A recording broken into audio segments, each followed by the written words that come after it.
Salut les amis, bienvenue dans ce nouveau vlog. Bon, aujourd'hui du coup, je continue un peu sur mon 90 BRK. Donc là, qu'est-ce qui se passe, je suis en train de faire l'alignement des carters au cylindre. Enfin, de refaire l'alignement plutôt, suite à la mise à jour donc, que j'ai fait sur le cylindre. Je vous rappelle, j'ai agrandi en fait toute l'embase du cylindre pour augmenter la pression dans les transferts. Voilà, pour ceux qui se posent un peu la question, je vous invite à retourner voir la vidéo d'hier. Vous verrez un peu plus le cylindre, etc. Et je vous explique le pourquoi du comment. Donc là, qu'est-ce que j'ai fait? Moi j'ai déjà refait donc un demi-carter, comme on le voit là. Hop, j'ai le cylindre qui est là. Du coup, hop, je te montre ça en direct comment ça se passe. Hop, voilà. Donc là, hop, je vais mettre ça un peu plus à la lumière. Voilà. Voilà, donc tu vois bien tout de suite, ça passe nickel. Pile poil, donc l'alignement, comme je le rappelle, l'alignement des carters ici à l'embase du cylindre en dessous. Ou ici si on veut, mais bon, forcément pour l'autre côté. Donc voilà un petit peu là où j'en suis pour le moment. Donc il me reste le deuxième carter à faire ici, que j'ai déjà tracé. Hop, on le voit bien. Donc voilà, tout ce que j'ai enlevé bien sûr, c'est la partie noire jusqu'au trait. Hop, donc je vais te placer par ici, histoire que tu vois bien, et puis je te fais ça en timelapse un peu, que tu vois un petit peu comment je procède.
Bon du coup voilà, hein, ça y est, le réalignement, je dirais, je dis bien réalignement, parce que les carters étaient déjà alignés au BRK. Bon voilà, là c'est fait, c'est fini de ce côté-là, au moins pour les transferts latéraux. Hop, donc maintenant, hein, même chose pour le transfert arrière. Donc là, hein, tu vois, toute cette partie-là à gratter. Là, je vais pas m'embêter, hein, ça va être directement fait en fraiseuse. Voilà, donc là, je vais remonter les carters, moi, sur la fraiseuse directement. Et puis, je vais me caler, etc. Et je te montre ça après en direct. C'est reparti pour l'usinage du transfert arrière. Allez, feu!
Voilà, allez, en voilà un de fait.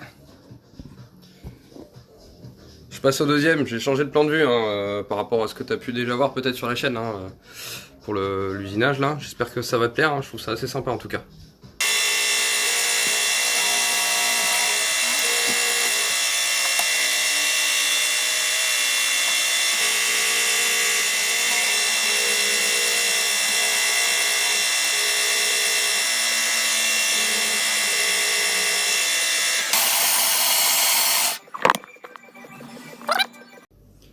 Bon, je suis quasiment prêt à remonter les carters. Petite vérif avant hein, que je fais assez souvent, moi c'est vrai que je vous montre pas, mais là je vais vous le montrer pour une fois. C'est la vérif du vilebrequin en fait. Donc alors ça paraît tout con, mais c'est quelque chose qui est très important de vérifier, que ce soit pour la fiabilité du moteur, pour ne pas trop bouffer les carters, etc. Déjà que les carters Euro 3 ont tendance à être assez fragiles hein, au niveau des portées de roulement. Donc je te montre. Alors en fait, donc là tu vois mon Vilo MXS en course 46, il est monté sur une paire de V, posé sur la table de la fraiseuse, et avec un comparateur sur le côté. Donc là, donc comme référence, hein, je prends donc la portée de roulement qui est ici, hein, puisque le vilebrequin est posé dessus. Donc dans ces cas-là, on va vérifier où? On va vérifier en bout de queue de vilebrequin. Donc là, je vais vérifier en bout de queue. Alors j'essaye de le faire à une main, et c'est pas très simple. Donc je fais tourner le vilebrequin comme ça à la main, et à partir de là, je vois ce qui se passe. Donc là, hop. Ouais, je force un peu sur le vilebrequin. Tout à l'heure quand j'ai regardé, j'avais à peine 2 centièmes. Bon, quoi qu'il en soit, même là, voilà, j'ai un bon centième et demi. Ouais, un petit 2 centièmes. Donc chaque graduation hein, sur le comparateur correspond à 1 centième. Un tour complet d'aiguille, c'est 1 mm. 10 graduations, c'est 1 dixième. Donc voilà pour ce côté-là. Et donc je fais la même chose côté allumage. Je te pose là, 30 secondes, je retourne le vilo.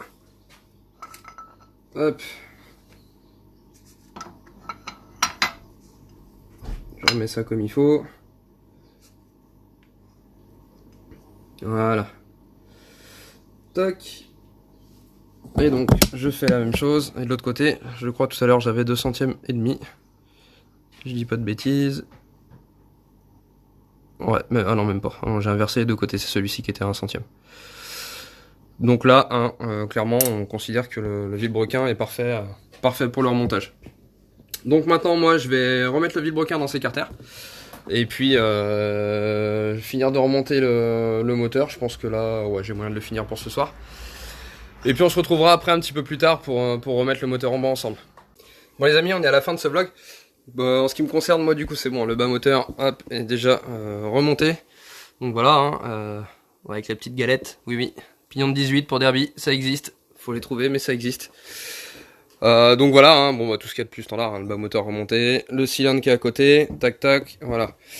Donc moi, je finirai de remonter le bas moteur demain matin.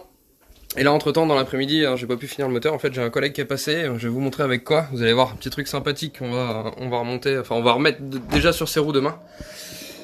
Donc là, hop, voilà, un petit châssis de 250 YZ. Donc un 2 temps hein, de 95.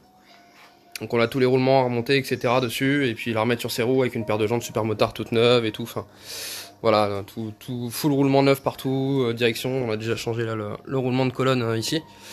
Et donc après tout ce qui est biellette, bras oscillants, tout ça, et ensuite on fera le moteur, à neuf aussi sur cette machine. Donc voilà, je vous présente le client quand même. Riri, le copain. Oui, il est pas très à l'aise. Ouais, oui. On est à côté de lui, il est plus content. Bonjour Riri. T'es à hauteur, t'es mieux. Allez, sur ce les amis, je vous souhaite une bonne soirée. N'oubliez pas, abonnez-vous, cliquez sur la petite cloche à côté. Et puis je vous dis à demain du coup. Ciao.